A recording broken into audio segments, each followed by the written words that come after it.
So once again welcome back to CS Rockets 2.0. അപ്പോൾ എല്ലാവർക്കും സുഖമെന്ന് വിചാരിക്കുന്നു. അങ്ങനെ ഏറ്റവും കൃത്യം ബിഗ് ബോസിന്റെ അൺഒഫീഷ്യൽ വോട്ടിംഗ് റിസൾട്ട് അറിയാൻ വേണ്ടി മറക്കാണ്ട് ചാനൽ സബ്സ്ക്രൈബ് ചെയ്യുക. അങ്ങനെ ഒന്നാം സ്ഥാനം കരസ്ഥമാക്കിയുള്ള ഷാനവാസ് ആണ്. ഷാനവാസിന് ഇതുവരെ കിട്ടിയിട്ടുള്ള വോട്ട് എന്ന് പറയുന്നത് 20,250 വോട്ടുകൾ ഷാനവാസ് ഇതുവരെ നേടിയെടുത്തിട്ടുണ്ട്. നല്ല രീതിയിൽ മുന്നേറ്റം, നല്ല രീതിയിൽ വോട്ട് കയറുന്നത് നമുക്ക് കാണാൻ സാധിക്കുന്നുണ്ട്.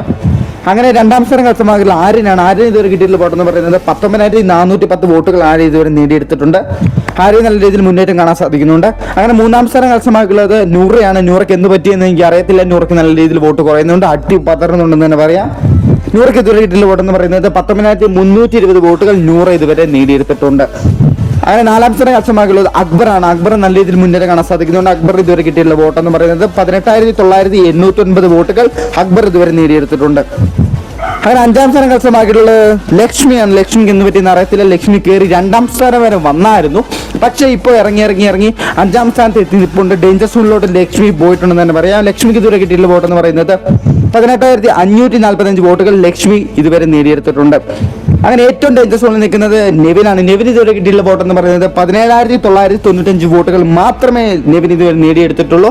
നെവിൻ എന്തായാലും ഈ ആഴ്ച ബിഗ് ബോസ് വീട്ടിൽ നിന്ന് പുറത്തു പോകാനുള്ള സാധ്യത കൂടിക്കൂടി വരികയാണ്. ഇതുവരെ വോട്ട് ചെയ്ത് തുടങ്ങിയിട്ട് ഇതുവരെ നെവിൻ കയറി വന്നതേ കാണാൻ സാധിക്കുന്നില്ല. ഈ ആഴ്ച മിക്കവാറും നെവിനായിരിക്കും ബിഗ് ബോസ് വീട്ടിൽ നിന്ന് പുറത്തു പോകാൻ സാധിക്കുന്നത്. എന്തായാലും നെവിൻ ഫാൻസ് ഉണ്ടെങ്കിൽ വോട്ട് ചെയ്ത് സപ്പോർട്ട് ചെയ്യുക. അതുപോലെ തന്നെ എല്ലാവരും നിങ്ങളുടെ ഇഷ്ട മത്സരത്തിന്റെ പേര് എന്താണെന്ന് വെച്ച് കഴിഞ്ഞാൽ അത് കമന്റ് ചെയ്യാണ്ട് പോവല്ലേ.